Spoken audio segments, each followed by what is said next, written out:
근로소득을 가지고 여러분 부자가 될 수 있습니다. 건설 현장을 한번 보십시오. 어떤 누군가는 짐을 열심히 날라요. 또 어떤 사람은 그 전체를 진두지휘해요. 노동의 강도가 똑같다라고 가정하더라도 노동에 대한 대가는 다를 겁니다. 벌써 답이 나왔죠. 자본주의 시대에는 방향을 찾아야 된다. 부자가 되는 방법은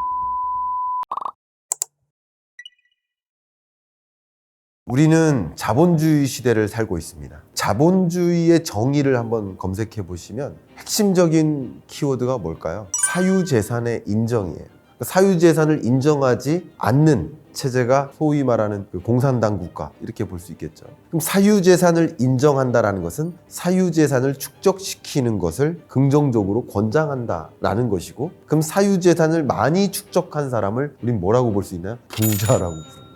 근데 그 부자를 인정하는 체제가 자본주의 사회인데, 근데 자꾸 자본주의에 대한 개념 자체를 비관적으로 좀 판단하는 경향도 있어요. 그러다 보니까 부자의 모습을 여러분 그림 그리실 때 어떤 그림이 좀 떠오르세요? 마음씨는 좀 좋지 않을 것 같고, 왠지 좀 뚱뚱할 것 같고, 대머리이면 좀 좋을 것 같고, 그런 모습이 여러분이 상상하시는 부자 아닐까요? 그 부자의 모습을 좀 떠올려 보면 어쩌면 여러분이 그 부자도 비관적으로 바라보는 건 아닐까 생각을 해볼 수 있을 것 같아요. 근데 자본주의 시대를 살아가면서 사유재산을 인정하는 이런 시대에는 부자를 그렇게 연상하지 않는 것부터 우리 자본주의 시대를 살아가는 방법 아닐까, 그런 말씀을 드리고 싶어요. 그러니까 부자가 다 되고 싶은데, 근데 부자가 나쁜 거라고 생각하는 거죠. 그거부터 먼저 그 고리를 끊어야 되지 않을까, 바라보는 관점부터 바뀌어야 된다라는 말씀을 좀 드리고 싶어요.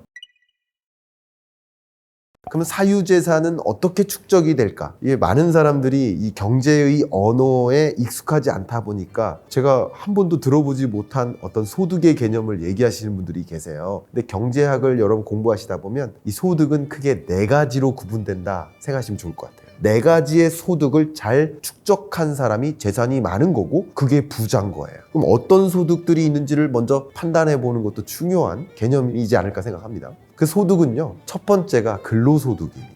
두 번째가 사업소득이에요. 세 번째가 재산소득이에요. 마지막 4번째가 이전소득이에요. 물론 이전소득은 공적 이전소득과 사적 이전소득으로 나뉩니다. 길거리 가다가 주웠다, 부모님한테 용돈 받았다, 이것도 이전소득이에요. 근데 그것은 사적 이전소득이고요. 공적 이전소득은 국가로부터 받은 것, 예를 들면 재난지원금 받았다, 기초노령연금 받았다, 이런 것들이 공적 이전소득에 해당된다라고 보시면 좋겠습니다. 자, 이것은 우리가 차치해야 되겠죠. 일단 나머지 3가지 소득을 가지고 말씀드려 보겠습니다. 첫 번째, 근로소득 가지고 부자가 되면 돼요. 그러나 안타깝게도 소득의 증가 속도가 자산 가치의 증가 속도보다 느리기 때문에 대부분의 여러분들은 근로소득 가지고 부자가 될 수는 없다라는 것을 인정해야 돼요. 다만 여러분이 상위 10%다. 그러면 부동산 투자해서 돈 벌어볼까 하는 생각을 안 하셔도 이미 부자가 되는 경로에 놓여져 있다라고 생각을 합니다. 그래서 첫 번째, 여러분이 부자가 되는 방법은 여러분의 가치를 끌어올리는 거예요. 근로소득을 높이는 거예요. 근데 근로소득을 높일 수 있는 방법은 뭐가 있을까요? 24시간 일하기? 더 많이 일하기? 그것도 방법일 수 있겠죠. 그러나 그것은 한계가 있다는 것을 여러분 이해하실 겁니다. 부자가 되는 방법은 일을 더 많이 하자가 아니라 일을 효율적으로 하자예요. 내 노동에 대한 가치가 높으면 돼요. 예를 들어서 어떤 사람들은 같은 시간 안에 같은 공간에서 비슷한 일을 하는데 노동의 가치가 달라요. 제가 특정인을 비방하기 위한 목적이 절대 아니니까 여러분 오해하지 말아주시고, 건설 현장을 한번 보십시오. 어떤 누군가는 짐을 열심히 날라요. 더 많은 노동을 그곳에 집중하고 있는 모습이 아닌가 생각이 되는데, 또 어떤 사람은 실제 건축기술자예요. 건설을 실제 단행합니다. 또 어떤 사람은 디자이너예요. 설계자예요. 또 어떤 사람은 그 전체를 진두지휘해요. 같은 시간 동안 같은 양의 노동을 했지만 노동의 강도가 똑같다라고 가정하더라도 가져가는 노동에 대한 대가는 다를 겁니다. 벌써 답이 나왔죠. 나의 가치를 끌어올려라. 나의 가치를 끌어올리면 부자가 될 수 있어요. 근로소득을 가지고 여러분 부자가 될 수 있습니다. 상위 10% 고소득층의 경우에는 저는 개인적으로 굳이 무슨 투자를 해서 또 추가적으로 돈을 벌어볼까 하는 생각을 할 필요가 있을까, 그런 식으로 생각을 합니다. 자신의 일에 집중해서 나의 역량을 적극적으로 더 발휘하고, 그러다 보면 내가 자연스럽게 부자가 되어 있을 가능성이 높기 때문에 이런 방법을 첫 번째 방법으로서 가져가시는 게 어떨까라는 생각을 개인적으로 하고 있습니다. 두 번째가 사업소득이죠. 이 사업소득은 기본적으로 구조가 뭐냐면 그림 한번 보십시오. 제가 이 자산관리, 자본주의 시대를 말씀드릴 때 많이 보여드리는 그림입니다. 가난한 자는 정말 계속 일하는데 부유한 자는 그 가난한 자들의 노동력을 활용하는 자예요. 24시간 주어진 시간은 똑같아요. 그러면 더 많이 일할까가 아니라 어떻게 하면 그것을 이용할까를 생각하시면 좋아요. 이게 어떻게 보면 사업소득의 개념이다 라고 보시면 좋아요. 더 많은 부를 차지하려고 생각하시는 그런 분들은 다른 사람의 노동력을 활용하는 거죠. 이 그림 보시면 이게 이 관료제 체제 하에서 우리가 어떻게 노동자를 활용하는지를 보시면 좋아요. 그러면 나는 이 중에 어떤 사람이어야 될까? 부속품처럼 그냥 내 노동력을 투입하고 투입된 대가를 받는 사람일까? 그것을 이용하는 사람일 것인가? 이용하는 사람을 이용하는 사람일까? 또 이용하는 사람을 이용하는 사람일까? 이용하다 이 단어를 부정적으로 생각하지 않으셨으면 좋겠습니다. 왜냐하면 우린 자본주의 시대에 살고 있고 자본주의가 좋은 거야라고 판단하고 있기 때문에 그것을 좋은 거라고 생각하시면 좋겠고 인식부터의 전환이 필요하고 그러면 나는 24시간 넘게 일할 수가 없기 때문에 그러면 다른 노동력을 어떻게 사용할까? 라는 것을 관점을 갖고 고민하신다면 그게 사업소득을 가지고 부자가 되는 경로를 가져갈 수 있겠다라는 걸 생각해 볼 수 있겠습니다. 결과적으로 근로소득도 있지만 또 다른 두 번째는 사업소득이 있겠다. 사업소득이라는 관점은 자본주의 시대에 뭔가를 이용하는 것이다. 그런 관점을 가지셔서 이렇게 부자가 될 수 있는 것이다. 반드시 주식 투자, 반드시 부동산 투자 아닙니다. 이렇게 부자가 되는 분들이 더 많아요. 그리고 우리는 그런 분들을 더 존경하지 않습니까? 그냥 갑자기 부자가 된 그런 사람들을 우린 그렇게 존경합니까? 사업을 일군 사람을 존경하지 않습니까? 나라 경영을 잘하는 사람도 결국 이런 사람이에요. 리더는 어때야 돼요? 이렇게 시스템을 구축하는 것이에요. 이런 관점에서 내가 직접 노동하지 않기 때문에 리더는 어떠해야 된다라는 말씀을 잠깐 드려보고 싶어요. 리더는 구성원들이 벽돌 나를 때 같이 벽돌 나르는 사람이 아닙니다. 리더는 벽돌을 안 날라도 돼요. 못 날라도 돼요. 벽돌을 어디로 날릴지 안내해야 하는 사람이에요. 벽돌 나를 때인지 쉬었다 나를 시점인지 방향을 안내하는 사람이 리더예요. 그게 좋은 리더예요. 그러면 방향을 안내하는 사람이 리더라고 했다면 좋은 리더는 어떤 사람일까? 좋은 방향을 안내하는 사람이 좋은 리더죠. 그럼 좋은 리더는 어떠해야 될까? 우물 안에 있으면 안 됩니다. 우물 밖을 봐야 됩니다. 이 조직이 처해 있는 여건이 끊임없이 바뀌기 때문에 어떤 방향으로 이 조직이 다른 환경에 처하게 되는지를 끊임없이 조직 환경 밖을 관찰하면서 이 조직을 어떤 방향으로 안내할까를 고민하는 사람이 리더예요. 그게 좋은 리더인 거예요. 그게 경제를 공부하는 거예요. 대표적인 예를 들어보겠습니다. 두 개의 식료품 기업이 있었습니다. 둘 다 라면을 만들려면 역시 식료품 원자재를 재고분을 비축해둬야 돼요. 둘 다 2달분의 재고를 비축하고 있어요. 근데 22년 초에 원자재 가격이 오를 거야 라고 직감해요. 22년에는 강달러 현상이 나올 거예요. 그럼 그렇게 판단을 합니다. 조직 바깥을 본 거죠. 조직 바깥을 보고 원자재 가격 치솟네? 밀 가격 치솟네? 식용유 가격 치솟네? 그리고 강달러 현상이 계속 나올 것 같아. 금리 인상 기조 속에서. 그러면 식료품 원자재 비축분을 1년치를 확보하는 기업이 있어요. 근데 B기업은 그냥 어제 하던 일 똑같이 해요. 어제까지 이용했던 그 공식을 똑같은 공식을 똑같이 대입해요. 그러면 A기업과 B기업은 바뀝니다.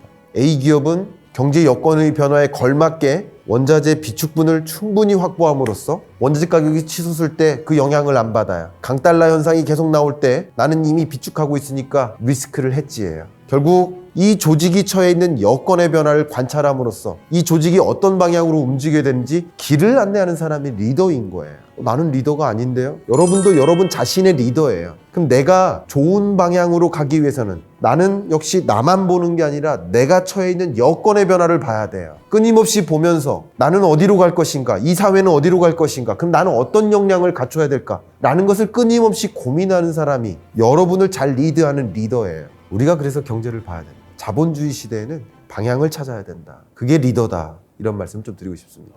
2020년에 금리가 급격히 떨어지고 집값이 폭등할 때 많은 사람들이 경제적 충격을 경험한 건 아닙니다. 사실 경제적 충격을 경험한 건 극히 일부예요. 생각해 보세요. 공무원들이, 공공기관 종사자들이, 대부분의 대기업들이 월급 줄였나요? 월급 안 줄었어요. 월급 떨어진 적 없는데 왜 가난해졌다고 생각하시죠? 왜 경제적 충격이 왔다고 생각하시죠? 코로나19의 충격이 모두에게 찾아온 것이 아니다. 오히려 이런 와중에 집값 20%나 상승했으니까 나는 오히려 부자가 됐다라고 느낄 수 있어요. 근데 반대로 통장에 찍힌 돈을 보니까 그래도 5천만 원 정도 내가 모았네, 성실히 일한 덕분이야 라고 마음을 다 갖고 있는데 주변을 둘러보니까 집값이 20% 올랐어요. 그럼 20억짜리 강남 아파트가 20% 오르면 4억 오른 거예요. 나는 5천만 원만큼 부자 된 줄 알았는데 사실은 3억 5천만 원만큼 가난해진 거예요. 그걸 저는 K자형 회복이라고 표현을 했습니다. 그러니까 나는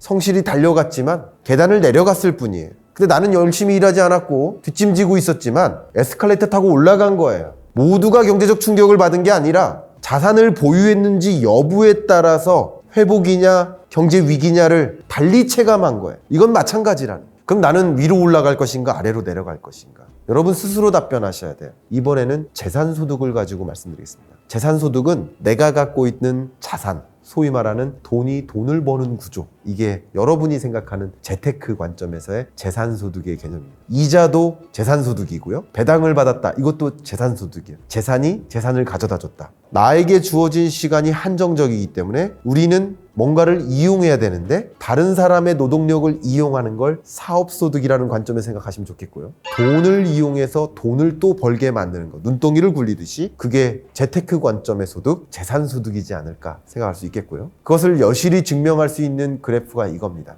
소득의 증가 속도가 자산 가치의 증가 속도보다 느리기 때문에 내가 막연히 성실히 열심히 일하는 것만으로는 어쩌면 영원히 부자 될 수 없다. 그러면 적당한 시점에 자산에 올라타야 된다. 그러면 지금부터 중요한 것은 올라갈 자산이 무엇일까 이거죠. 그러니까 올라갈 자산과 소득을 바꾸는 거죠. 재테크가 뭡니까? 제가 생각하는 그 재테크의 개념은 소득을 자산과 바꾸는 것. 나의 소득의 일부를 어떤 형태로 갖고 있을까의 문제인 거예요. 은행에 저축할까? 아니면 부동산으로 갖고 있을까? 주식으로 갖고 있을까? 코인으로 갖고 있을까? 아니면 호주머니에다 둘까? 땅속에 파묻을까? 어떤 형태로 갖고 있을까? 경제를 공부하시는 분은 그거부터 일단 들어가야 됩니다. 그러면 어떤 시점에는 소득을 그냥 저축의 형태로 갖고 있는 게 유리할 때가 있어요. 어떤 시점에는 나의 소득을 주식의 형태로 갖고 있는 게 더 유리할 때가 있어요. 경제를 공부하시면서 어떤 자산의 가치가 더 높게 형성될 것인가, 이것을 끊임없이 질문하고 자문자답을 받으셔야 되겠다.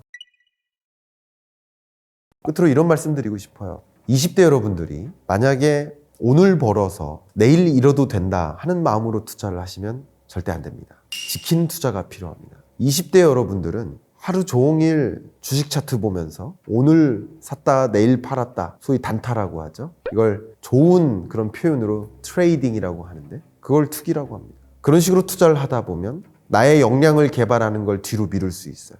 그런 식으로 투자를 하다 보면 업무가 손에 안 잡혀요. 그런데 20대의 결정은 30대, 40대, 50대, 60대 나의 삶 전체를 결정짓는 하루예요.